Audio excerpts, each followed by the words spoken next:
speaker, Paul Garwood. Paul shares a passion for helping others to find their purpose in life by helping them to find and use their God-given and unique abilities.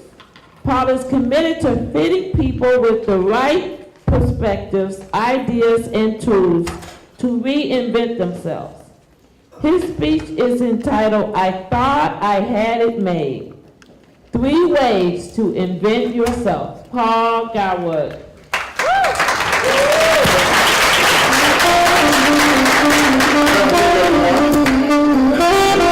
Guess what? I got a job in Jackson Prison. I got it made. Guess what? I got a job at Henry Ford Hospital. I'm in the nursing program. I got it made. Guess what? I got a job at Northwest Airlines, free flight benefits supervisor. I got it made. How many people here have graduated from school, got a new job, and thought they had it made? Raise your hand. 3 times over a span of 30 years, 3 times in my life, I got jobs and I thought I had it made. But guess what? I was wrong as 2 left shoes. And you know why? Because each one of those times, I was paying attention to what other people thought I should be doing instead of finding my purpose, my passion.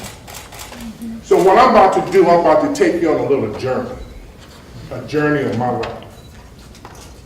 In 1987, I had a son, I was working, I needed a good job. I'm 6'7", big man. Guy came up to me, he said, "Paul, and you'll be a good police officer, or you'll be a good correction officer." I said, "For real? How much they pay?" Told me how much they paid. Got benefits? Oh, okay, what I need to do? Well, I didn't want to be a police officer, because at that age, I wasn't too fond of the Detroit Police Department. So I went and took the test to be a correction officer.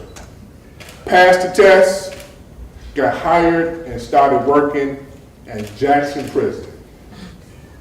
I was good, wasn't scared of nobody. I had their respect, and that was one of the hardest things you can ever do in your life.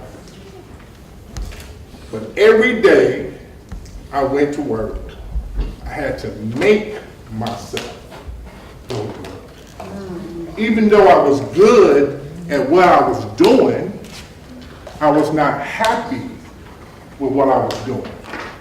And that's because I was not doing what I was born to do. One day, my mother and I, who was a registered nurse at Henry Ford, we went to cash our paychecks. Went through the drive-thru. I'm thinking I'm making money. I send mine in. They send my money back.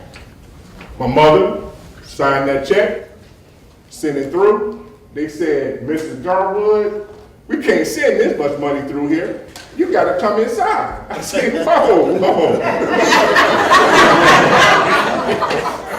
How much money you make? I said, "I make more than you."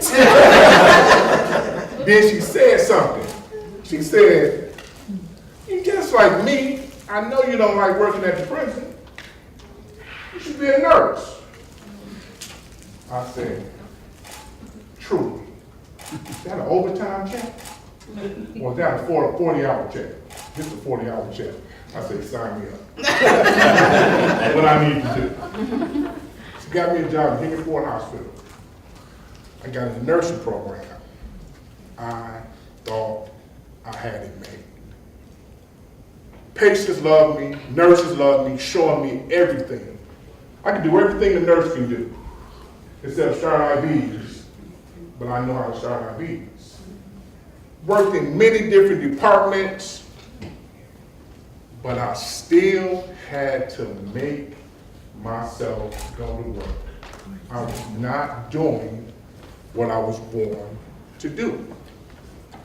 Henry Ford had a big layoff. So instead of me taking that period of time as an opportunity to find what I need to do, or even going to another hospital to where I could continue going to school to be a nurse, I had a friend say, we make $25 an hour at Northwest Airlines. For real?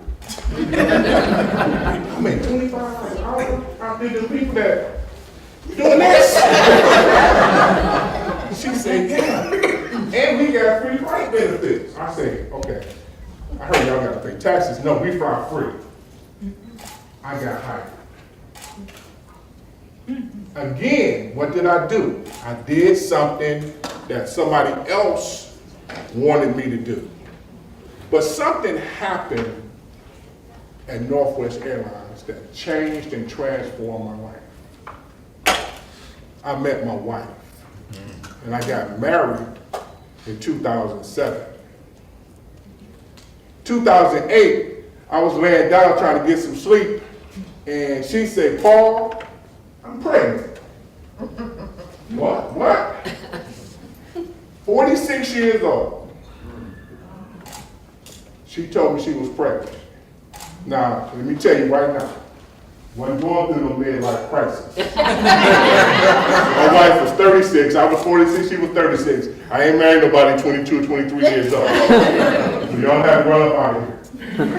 And kind of what some of the speakers said earlier, when she said that was the first time in my life that I said, I need to find what I was born to do. I need to find my purpose and my passion. And that's when I started on that journey to find it. And let me tell you, once you start on that journey, things will start to fall in place. When you start to seek your purpose, when you start to do what you were born to do, when you start to do what God brought you here to do, things will start to fall in place. We merged with Delta Airlines.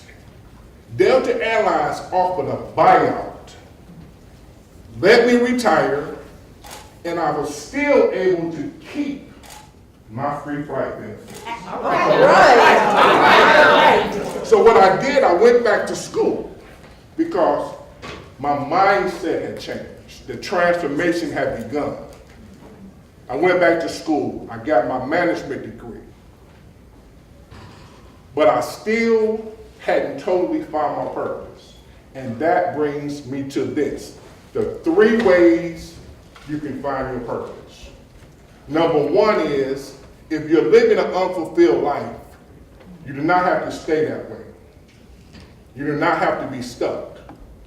But you have to journal your life. And what I did, I went in the basement by myself, and I just started to write down everything that I thought I wanted to do. Everything that I might want to do in the future.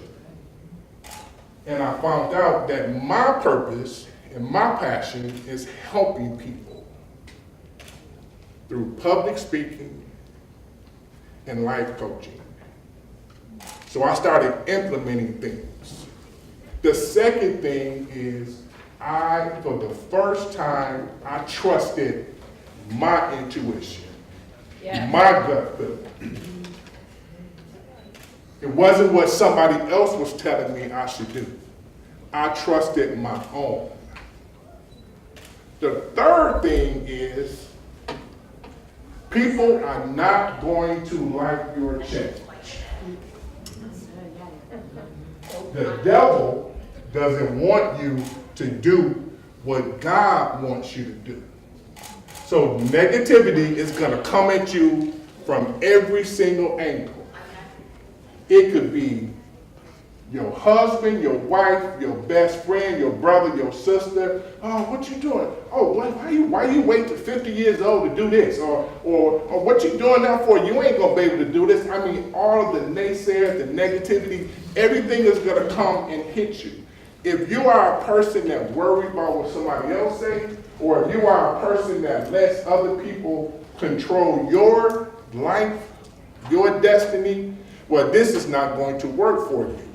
You have to gird yourself, you have to fortify yourself to deal with the negativity of this change, because it's guaranteed everybody is not going to like the new you.